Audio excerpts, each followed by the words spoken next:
friends, how are you? നമുക്കിന്ന് ഗോതമ്പ് കഞ്ഞി ഉണ്ടാക്കാം. ഇത് ഷുഗർ ഉള്ള ആൾക്കാർക്കും പ്രഷർ ഉള്ള ആൾക്കാർക്കും കഴിക്കാൻ വളരെ നല്ലതാണ്. ഷുഗറും പ്രഷറും കുറയ്ക്കാൻ വേണ്ടിയിട്ട് ഗോതമ്പ് കഞ്ഞി നമ്മൾ ഇടയ്ക്ക് കഴിക്കുന്നത് നല്ലതാണ്. അതുപോലെ ഷുഗറും പ്രഷറും വരാതിരിക്കാൻ വേണ്ടിയിട്ട് ഈ ഷുഗറും പ്രഷറും ഇല്ലാത്ത ആൾക്കാരും കഴിക്കുന്നത് ഏറ്റവും നല്ലതാണ്. ഗോതമ്പ് 0 കൊളസ്ട്രോൾ ആണ്. അതുകൊണ്ട് തന്നെ നമുക്ക് ഹെൽത്തിന് പ്രോബ്ലം ആയിട്ടുള്ള യാതൊന്നും തന്നെ ഗോതമ്പിലില്ല. നമുക്ക് ധൈര്യമായിട്ട് കഴിക്കാം. അപ്പൊ നമ്മള് എപ്പോഴും ടേസ്റ്റി ആയിട്ടുള്ള ഫുഡൊക്കെ കഴിച്ചിട്ട് ഇടയ്ക്കൊക്കെ ഗോതമ്പ് കഞ്ഞി കഴിക്കുന്നത് നമ്മുടെ ഹെൽത്തിന് നല്ലതാണ്. എന്താണെന്ന് വെച്ചാൽ നമ്മൾ എപ്പോഴും ടേസ്റ്റുള്ള ഫുഡ് കഴിച്ചതിന് ശേഷം പിന്നീട് നമുക്ക് ടേസ്റ്റുള്ള ഫുഡേ കഴിക്കാൻ പറ്റാത്തൊരവസ്ഥയിലേക്ക് പോകുന്നതിലും നല്ലതല്ലേ. ഇടയ്ക്ക് നമ്മൾ ഇതുപോലെ ഗോതമ്പ് കഞ്ഞിയൊക്കെ ഒന്ന് ഉണ്ടാക്കി കഴിക്കുക. പിന്നെ നമ്മൾ വീണ്ടും ടേസ്റ്റ് ഉള്ള ഫുഡ് തന്നെ ഉണ്ടാക്കി കഴിക്കുക. അങ്ങനെ നമ്മുടെ ഹെൽത്ത് നമ്മൾ നോക്കുകയാണെങ്കിൽ നമുക്ക് ലൈഫ് ലോങ് ടേസ്റ്റ് ഉള്ള ഫുഡ് എപ്പോഴും കഴിക്കാം. ഇപ്പൊ നമ്മള് ഗോതമ്പ് കഞ്ഞി ഉണ്ടാക്കുന്നത് തേങ്ങ ചേർത്തിട്ടാണ്. തേങ്ങ ഇല്ലെങ്കിൽ നമുക്കിപ്പോ തേങ്ങാപ്പാൽ ചേർത്തിട്ട് ഉണ്ടാക്കാം. അത് നമ്മുടെ ഇഷ്ടം പോലെ എങ്ങനെയാണെങ്കിലും നമുക്ക് ഉണ്ടാക്കാം. ഇത് നമ്മൾ വെറുതെ ഗോതമ്പ് മാത്രം കഞ്ഞി ഉണ്ടാക്കിയിട്ട് കഴിക്കുകയാണെങ്കിൽ നമുക്കത് കഴിക്കാൻ അത്ര സുഖം തോന്നില്ല. അത്ര കഴിക്കാൻ വളരെ ബുദ്ധിമുട്ട് നമ്മൾ കഴിക്കേണ്ടി വരും. നമ്മൾ കുറച്ച് തേങ്ങ ചേർത്തിട്ട് കഴിക്കുകയാണെങ്കിൽ നമുക്ക് കുറച്ച് തേങ്ങയും കുറച്ച് ഉപ്പും ചേർത്തിട്ട് ഗോതമ്പ് കഞ്ഞി നമ്മൾ സാധാരണ കഞ്ഞി കഴിക്കുന്ന പോലെ കഴിക്കുകയാണെങ്കിൽ നമുക്കത് യാതൊരു ബുദ്ധിമുട്ടും കൂടാതെ ഈസി ആയിട്ട് കഴിക്കാം. അങ്ങനെ യാതൊരു ബുദ്ധിമുട്ടും കൂടാതെ നമ്മൾ കഴിക്കുമ്പോൾ നമ്മൾ മനസ്സിൽ ചിന്തിക്കുക നമ്മുടെ ഹെൽത്തിന് വേണ്ടിയിട്ടാണല്ലോ നമ്മളിത് വല്ലപ്പോഴും കഴിക്കുന്നത്. അങ്ങനെ കഴിക്കുമ്പോൾ നമുക്ക് ബുദ്ധിമുട്ടുകളൊന്നും തോന്നില്ല. അപ്പൊ എന്റെ സൗണ്ട് ഇത്തിരി ബുദ്ധിമുട്ടുണ്ട്. എനിക്ക് കോൾഡ് ആയതുകൊണ്ട്. അപ്പൊ ആരും അത് മനസ്സിലാക്കണം. സൗണ്ട് ആദ്യമായിട്ട് കേൾക്കാത്ത ആൾക്കാർക്ക് മനസ്സിലാവുമല്ലോ ഇത് എന്റെ സൗണ്ട് ഇങ്ങനെയല്ല എന്നുള്ളത്. പിന്നെ നമ്മുടെ ചാനൽ സബ്സ്ക്രൈബ് ചെയ്യാത്ത ആൾക്കാര് സബ്സ്ക്രൈബ് ചെയ്യാൻ വേണ്ടിയിട്ട് എന്താണ് ചെയ്യേണ്ടതെന്ന് ഞാൻ പറഞ്ഞുതരാം. നമുക്ക് ഇൻഗ്രീഡിയൻസ് നോക്കാം. നമ്മള് നുറുക്ക് ഗോതമ്പ്, അതായത് നമ്മൾ പായസമൊക്കെ വെക്കാൻ എടുക്കുന്ന ഗോതമ്പ് ഉണ്ടല്ലോ, ആ ഗോതമ്പ് എടുത്തിട്ടുണ്ട്. തേങ്ങ ചിരവിയതെടുത്തിട്ടുണ്ട്. ഉപ്പ്, വെള്ളം.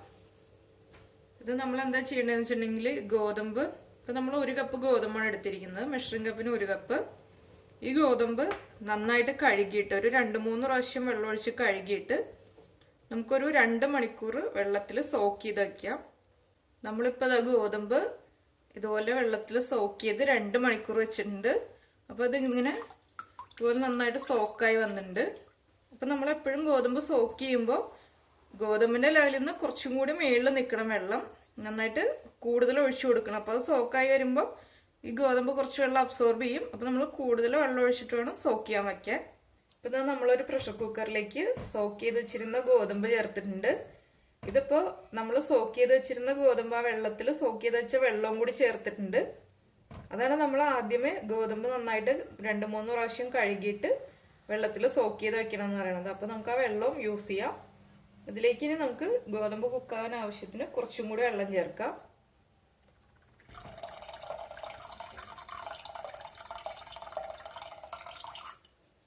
ഇതുപോലെ ഗോതമ്പിന്റെ മേലെ കുറച്ച് പൊങ്ങി നിൽക്കുന്ന രീതിയിൽ നമ്മൾ വെള്ളം ചേർത്തിട്ട് നമുക്ക് കുക്ക് ചെയ്തെടുക്കാം. ഇനി നമുക്ക് കുക്കർ അടച്ചു വെക്കാം. ഫ്ലെയിം ഓൺ ചെയ്യാം. ഇപ്പൊ നമ്മളിപ്പോ വെയിറ്റ് ഇടുന്നില്ല. കുക്കറിന്റെ വെയിറ്റ് ഇപ്പൊ നമ്മൾ വെക്കുന്നില്ല. നമ്മൾ നന്നായിട്ട് ആവി വന്നതിന് ശേഷം മാത്രമേ വെയിറ്റ് വെച്ചു കൊടുക്കുന്നുള്ളൂ. എന്താണെന്ന് വെച്ചിട്ടുണ്ടെങ്കിൽ നമ്മൾ ഇതുപോലെ ഗോതമ്പ് കുക്ക് ചെയ്യുമ്പോൾ സ്റ്റീം വന്നു കഴിഞ്ഞിട്ട് വെയിറ്റ് വെച്ച് കഴിഞ്ഞിട്ടുണ്ടെങ്കിൽ ആ സ്റ്റീം നമുക്ക് പുറത്തേക്ക് പോയിട്ട് ഈ ഗോതമ്പിന്റെ ചെറിയ പീസൊന്നും ഈ സ്റ്റീമിന്റെ ഈ ഹോളിന്റെ ഉള്ളിൽ തങ്ങി നിൽക്കില്ല. അല്ലെങ്കിൽ ചിലപ്പോൾ അവിടെ തങ്ങി ഇങ്ങനെ ചെറിയ പീസൊക്കെ വന്ന് ബ്ലോക്ക് ആയിട്ട് നമുക്ക് സ്റ്റീം വരാൻ ബുദ്ധിമുട്ടുണ്ടാവും. അതപ്പോൾ നമ്മൾ ആദ്യമേ അറിയില്ലല്ലോ. അതുകൊണ്ടാണ് നമ്മൾ നന്നായിട്ട് സ്റ്റീം വന്നതിന് ശേഷം മാത്രം വെയിറ്റ് വെച്ച് കൊടുക്കുന്നത്. ഇപ്പൊ ഇതാ നമ്മുടെ കുക്കറിൽ നന്നായിട്ട് സ്റ്റീം വരുന്നുണ്ട്. ഇതുപോലെ നന്നായിട്ട് സ്റ്റീം വന്നതിന് ശേഷം മാത്രം നമുക്ക് വെയിറ്റ് വെച്ച് കൊടുക്കാം. ഇനി ഇത് നമുക്ക് എത്ര വിസിൽ വേണം എന്നുള്ളത് ഞാൻ കുക്ക് ചെയ്ത് കഴിഞ്ഞിട്ട് പറയാം എത്ര വേവുന്നത് എന്നുള്ളത്. സാധാരണ 1 വിസിൽ വേവാറുണ്ട്. അത് നമ്മൾ എടുക്കുന്ന ഗോതമ്പിന്റെ അതനുസരിച്ചിട്ട് വ്യത്യാസം വരും വേവിന്റെ ടൈം. അപ്പൊ ഇതൊന്ന് വെന്ത് കഴിഞ്ഞിട്ട് എത്ര വിസിലിൽ വെന്തു എന്ന് പറയാം. നമുക്ക് നമ്മുടെ കുക്കറിന്റെ പ്രഷറൊക്കെ പോയിട്ടുണ്ട്. നമുക്ക് തുറന്നു നോക്കാം. ഇപ്പൊ 3 വിസിലിന് ശേഷമാണ് നമ്മൾ ഫ്ലെയിം ഓഫ് ചെയ്തത്. ഇപ്പോൾ ഗോതമ്പ് കുക്കായി വന്നിട്ടുണ്ട്. എങ്കിലും കുക്കായി ഒന്നുകൂടി കുക്കാവാനുണ്ടെന്ന് നമുക്ക് തോന്നുകയാണെങ്കിൽ നമുക്ക് ഫ്ലെയിം ഓൺ ചെയ്തിട്ട് കുറച്ച് വെള്ളം ഒഴിച്ചിട്ട്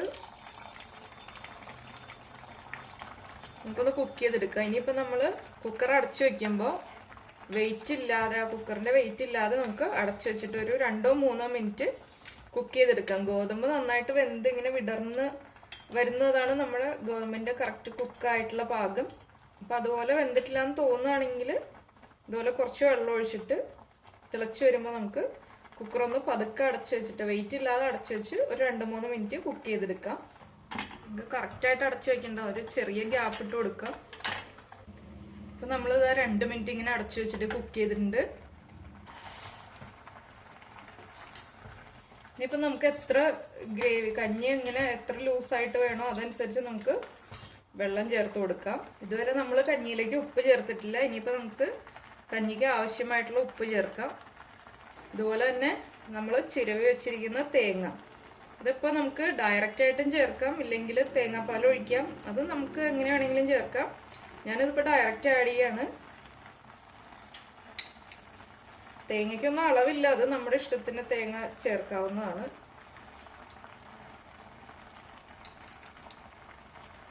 നമുക്കിത് നന്നായിട്ടൊന്ന് മിക്സ് ചെയ്തെടുക്കാം.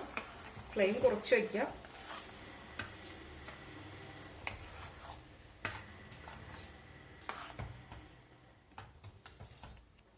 നമുക്ക് കുറച്ചും കൂടി തേങ്ങ ചേർത്ത് കൊടുക്കാം.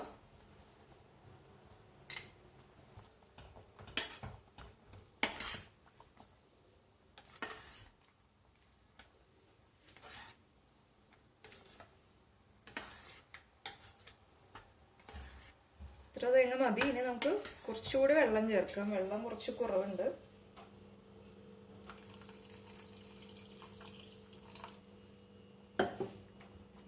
കഞ്ഞിയാവുമ്പോൾ നമുക്ക് ഇങ്ങനെ സ്പൂണിൽ കോരി കഴിക്കാൻ പറ്റുന്ന ഒരു അളവായിരിക്കണമല്ലോ.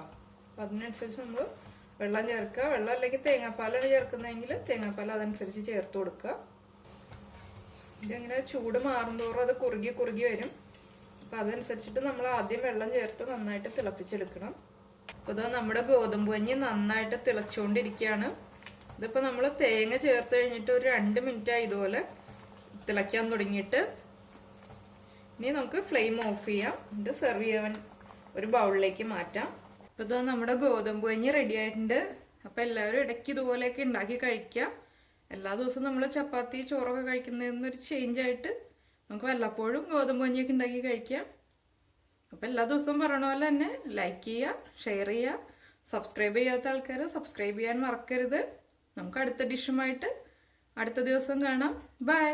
നമ്മുടെ ചാനൽ ഇതുവരെ സബ്സ്ക്രൈബ് ചെയ്യാത്ത ആൾക്കാർക്ക് വേണ്ടിയിട്ടാണ് കേട്ടോ ഞാനിപ്പോൾ ഈ ഫോൺ എടുത്ത് കയ്യിൽ പിടിച്ചിട്ട് കാര്യം പറയാൻ പോകുന്നത്. ഇതെങ്ങനെ സബ്സ്ക്രൈബ് ചെയ്യണം എന്നാണ് പറയുന്നത്.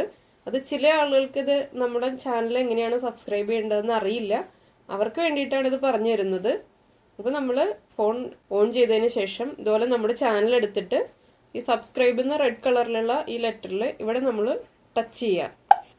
അപ്പോൾ നമ്മൾ സബ്സ്ക്രൈബ് ചെയ്ത് കഴിഞ്ഞു. ഇപ്പോൾ ഇതാ ഞാൻ സബ്സ്ക്രൈബ് എന്നുള്ള റെഡ് ലെറ്ററിൽ ഇങ്ങനെ ടച്ച് ചെയ്ത് കഴിഞ്ഞപ്പോൾ ഇതിപ്പോൾ സബ്സ്ക്രൈബ്ഡ് എന്നായിട്ടുണ്ട്. ഇതിൻ്റെ സൈഡിൽ ഒരു ബെല്ലൈക്കൺ നമുക്ക് കാണാം. ആ ബെല്ലൈക്കണും കൂടി നമ്മളൊന്ന് പ്രസ് ചെയ്ത് കൊടുക്കുക. ബെല്ലൈക്കൺ പ്രസ് ചെയ്താൽ മാത്രമേ നമുക്ക് നമ്മൾ ഡെയിലി വീഡിയോ അപ്ലോഡ് ചെയ്ത് കഴിയുമ്പോൾ ആ നോട്ടിഫിക്കേഷൻ വരുള്ളൂ. എന്നാലും നമുക്ക് റെഗുലറായിട്ട് നമ്മൾ ഇടുന്ന വീഡിയോസ് കിട്ടുള്ളൂ. അപ്പോൾ ഇതുവരെ സബ്സ്ക്രൈബ് ചെയ്യാത്ത ആൾക്കാർ ഇതുപോലെ ഒന്ന് സബ്സ്ക്രൈബ് ചെയ്യാൻ നമ്മൾ ഫോണിൽ നിന്നോ സിസ്റ്റത്തിൽ നിന്നോ എവിടെ നിന്നാണെങ്കിലും ഇതുപോലെ സബ്സ്ക്രൈബ് ചെയ്യുക. ബെല്ലൈക്കണും പ്രസ് ചെയ്യുക. സബ്സ്ക്രിപ്ഷൻ ഫ്രീ ആണ്.